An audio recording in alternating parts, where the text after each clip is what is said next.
ನಮಸ್ತೆ friends. Yes, ಈ ಆಕಳು 4-5 ದಿನದಿಂದ ಮೇಲಕ್ಕೆ ಎದ್ದಿಲ್ಲ.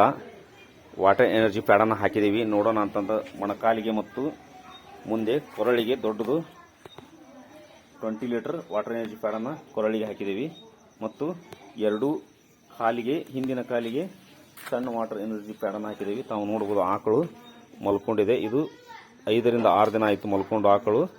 ಇದು ಹೇಳ್ತಾ ಇಲ್ಲ, ಬಟ್ ಟ್ರೈ ಮಾಡೋಣ ಅಂತ ಹಾಕಿದ್ದೀವಿ. ನೋಡೋಣ. Thank you so much. ನಮಸ್ತೆ ಫ್ರೆಂಡ್ಸ್. ಎಸ್, ಈ ಆಕಳು 1 ವಾರದಿಂದ 5 ರಿಂದ 6 ದಿನ ಆಯಿತು.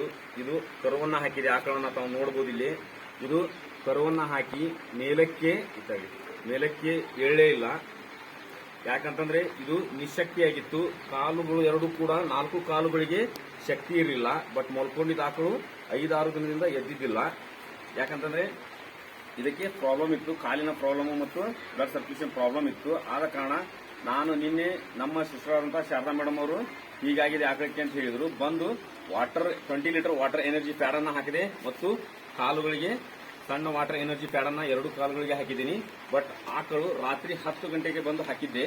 11 ಗಂಟೆಗೆ ಆಕಳು ಎದ್ದು ನಿಂತ್ಕೊಂಡಿದೆ. ವಂಡರ್ಫುಲ್ ರಿಸಲ್ಟ್ ಅಂತ ಹೇಳಕ್ ಇಷ್ಟಪಡ್ತೀನಿ. ಆ ಆಕಳ ಮಾಲೀಕರನ್ನ ಕೇಳೋಣ ಏನಂತಾರೆ ಶಾರದಾ ಮೇಡಮ್ ಅವರು. ಮೇಡಮ್ ಅವರೇ ನಮಸ್ತೆ. ಈ ಆಕಳು ನಿಮ್ಮದು ಎಷ್ಟು ದಿನ ಆಗಿತ್ತು, ಏನಾಗಿತ್ತು, ಬಟ್ ಅದ್ರ ಬಗ್ಗೆ ಒಂದು ಸ್ವಲ್ಪ ತಿಳಿಸಿ.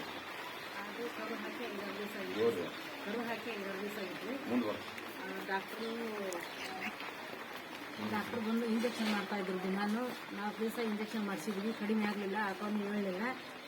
ಈ ಸಾಗರ್ ಜೋಶಿ ಸರ್ ಕಂಡಿರುವಂಥ ಇದೊಂದು ಪ್ಯಾಡನ್ನು ಮತ್ತು ವಾಟರ್ ಬೆಲ್ಟನ್ನು ಹಾಕಿದ್ವಿ ಮತ್ತು ವಾಟರ್ ನೀರನ್ನು ಕುಡಿಸಿದ್ವಿ. ಆಮೇಲೆ ಒಂದು ತಾಸಿಗೆ ಎದ್ದು ನಿಂತ್ರೆ ಆಕಳು. ಬೆಲ್ಟನ್ನು ಬೆಲ್ಟ್ ಎಲ್ಲ ಕಂಡು ಹಿಡಿದಿದ್ದಕ್ಕೆ ಸಾಗರ್ ಜೋಶಿ ಸರ್ಗೆ ನಮಸ್ಕಾರವನ್ನು ತಿಳಿಸುತ್ತಾ. Yes, thank you madam. Thank you so much. ನೋಡ್ಬೋದು, ನಿನ್ನೆ ಇದನ್ನ ನೈಟ್ 10 ಗಂಟೆಗೆ ಹಾಕಿದೆ. 11 ಗಂಟೆಗೆ ಆಕಳು ಎದ್ದು ನಿಂತಿದ್ದಾರೆ. ವಂಡರ್ಫುಲ್ ರಿಸಲ್ಟ್ ಅಂತ ಹೇಳಕ್ಕೆ ಇಷ್ಟಪಡ್ತೀನಿ. ಅದೇ ತರ ನನ್ನ ಅಪ್ಲೈನ್ಗಳಿಗೆ ಮಂಜುನಾಥ್ ಸರ್ ಆಗಿರ್ಬೋದು, ಶಿವಮೊಗ್ಗ ಮತ್ತು ಅಶ್ವಿನಿ ಮೇಡಮ್ ಆಗಿರ್ಬೋದು, ಅದೇ ತರ ಮ್ಯಾಗ್ನೆಟಿಕ್ ನಾಗರಾಜ್ ಸರ್ ಆಗಿರ್ಬೋದು, ಮ್ಯಾಗ್ನೆಟಿಕ್ ಮಂಜುನಾಥ್ ಸರ್ ಆಗಿರ್ಬೋದು, ಇವೆಲ್ಲರಿಗೂ ಕೂಡ ಒಂದು ಗ್ರಾಟಿಟ್ಯೂಡ್ ಸಲ್ಲಿಸಕ್ಕೆ ಇಷ್ಟಪಡ್ತಾ ಇದ್ದೀನಿ ಫ್ರೆಂಡ್ಸ್. ಎಸ್, ಎಲ್ಲರೂ ಈ ತರ ಒಂದು ವಾಟರ್ ಎನರ್ಜಿ ಪ್ಯಾಡ್ ಆಗಿರ್ಬೋದು, ಬೆಲ್ಟನ್ ಆಗಿರ್ಬೋದು, ಎಲ್ಲ ತರದ ಒಂದು ಪ್ರಾಡಕ್ಟ್ಗಳನ್ನ ಬಳಸಿ ಒಳ್ಳೆ ಆರೋಗ್ಯವನ್ನ ಪಡ್ಕೊಳ್ಳಿ. ಅದೇ ತರ ಪಕ್ಷಿ ಪ್ರಾಣಿಗಳಿಗೂ ಕೂಡ ಯೂಸ್ ಆಗುತ್ತೆ, ಮನುಷ್ಯನಿಗಲ್ಲದೆ. ಇದನ್ನ ಎಲ್ಲರೂ ಯೂಸ್ ಮಾಡಿ ಅಂತ ಹೇಳ್ತಾ ಇದ್ದೀನಿ. ಎಸ್, ಸಾಗರ್ ಜೋಶಿ ಅವರಿಗೂ ಕೂಡ ತುಂಬ ಧನ್ಯವಾದಗಳನ್ನ ಹೇಳಕ್ಕೆ ಇಷ್ಟಪಡ್ತಾ ಇದ್ದೀನಿ. ಈ ಒಂದು ಪ್ರಾಡಕ್ಟ್ ಅನ್ನ ಕಂಡು ಹಿಡಿದು ಎಲ್ಲರಿಗೂ ಒಂದು ಆರೋಗ್ಯವನ್ನ ಮತ್ತು ಎಲ್ಲವನ್ನು ಕೊಡ್ತಾ ಇದ್ದಾರೆ. ಅವರಿಗೆ ಥ್ಯಾಂಕ್ ಯು ಸೋ ಮಚ್ ಅಂತ ಹೇಳಕ್ಕೆ ಇಷ್ಟಪಡ್ತೀನಿ. Thank you so much.